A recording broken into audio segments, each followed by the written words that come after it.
તો ધંધુકાથી વધુ એક સમાચાર સામે આવી રહ્યા છે। ધંધુકામાં પણ ઈવીએમ મશીનની ફાળવણી કરી દેવામાં આવી છે। ધંધુકામાં ઈવીએમ અને વીવીપેટનું વિતરણ કરવામાં આવ્યું છે। 2000 કર્મચારીઓ અને સુરક્ષામાં જોડાયા છે।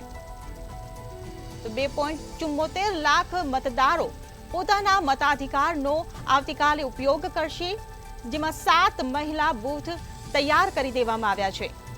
ઇકો ફ્રેન્ડલી બૂથ અને મોડેલ બૂથ પણ અલગથી ઊભા કરવામાં આવ્યા છે। ત્યારે આવતીકાલે જે 2024 લોકસભાની ચૂંટણી યોજાવાની છે તેને લઈને ધંધુકામાં પણ તૈયારીઓ કરી દેવામાં આવી છે। પોલીસ પેરામિલિટરી પણ જોડાય છે। 2000 કર્મચારીઓને પણ સુરક્ષામાં જોડી દેવામાં આવ્યા છે। તો 2.74 લાખ મતદારો આવતીકાલે ધંધુકામાં મતાધિકારનો ઉપયોગ કરશે। 7 મહિલા બૂથ અલગથી તૈયાર કરવામાં આવ્યા છે। આપનું નામ? જી, અનિરુદ્ધસિંહ બળવંતસિંહ ડોડિયા। આપની આ ચૂંટણીમાં શું જવાબદારી? આ ચૂંટણીની અંદર ડિસ્પેચિંગ અને રિસીવિંગની જવાબદારી છે હાલ। આજે જે લોકસભાની ચૂંટણી આવતીકાલે મતદાન થવાનું છે તેને લઈ ઈવીએમ અને વીવીપેટનું ડિસ્પેચિંગ અત્યારે અહીંથી થઈ રહ્યું છે, ત્યારે અહીંનો માહોલ કેવો, કેટલા કર્મચારીઓ અહીંથી પોલિંગમાં હાજરી આપવાના છે અને ચૂંટણી પંચ દ્વારા શું વિશેષ આયોજન કરાયેલું? આજની આ ડિસ્પેચિંગ સેન્ટર ખાતે ચૂંટણીના આગલા દિવસની કામગીરી છે।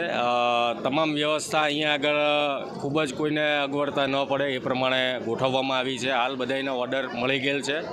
ડિસ્પેચિંગની કામગીરી છે પણ ચાલુ થઈ ગયેલ છે। અંદાજિત 4 તાલુકાના તમામ કર્મચારીઓ જે જુદા જુદા વિભાગમાંથી અહીંયા આગળ આવેલા છે અને એમની લગભગ અંદાજિત હાલ 2000 જેવો સ્ટાફ અહીંયા આગળ ઉપસ્થિત હશે।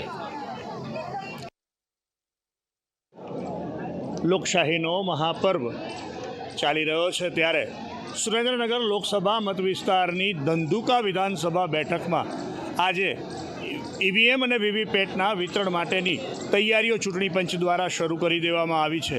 ત્યારે ધંધુકાની બિરલા હાઈસ્કૂલ ખાતે ચૂંટણી પંચ દ્વારા 500 ઉપરાંતના સ્ટાફ સાથે વીવીપેટ અને ઈવીએમ મશીનોને અહીં ડિસ્પેચિંગ કરવાની કામગીરી અને તમામ અધિકારીઓને મતદાર અધિકારીઓને પોલિંગ બૂથ સુધી પહોંચાડવાની કામગીરી હાથ ધરાઈ છે।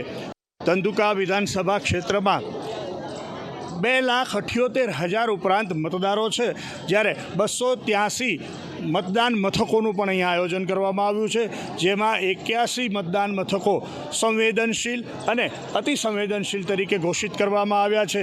142 મતદાન મથકો પર વેબકાસ્ટિંગથી લાઈવ કરવામાં આવશે, જ્યારે 7 મહિલા મતદાન મથકો સ્પેશિયલી અહીં રાખવામાં આવ્યા છે। તો ચૂંટણી પંચ દ્વારા દિવ્યાંગ મતદારો માટે પણ એક વિશેષ બૂથનું અહીં આયોજન કરવામાં આવ્યું છે।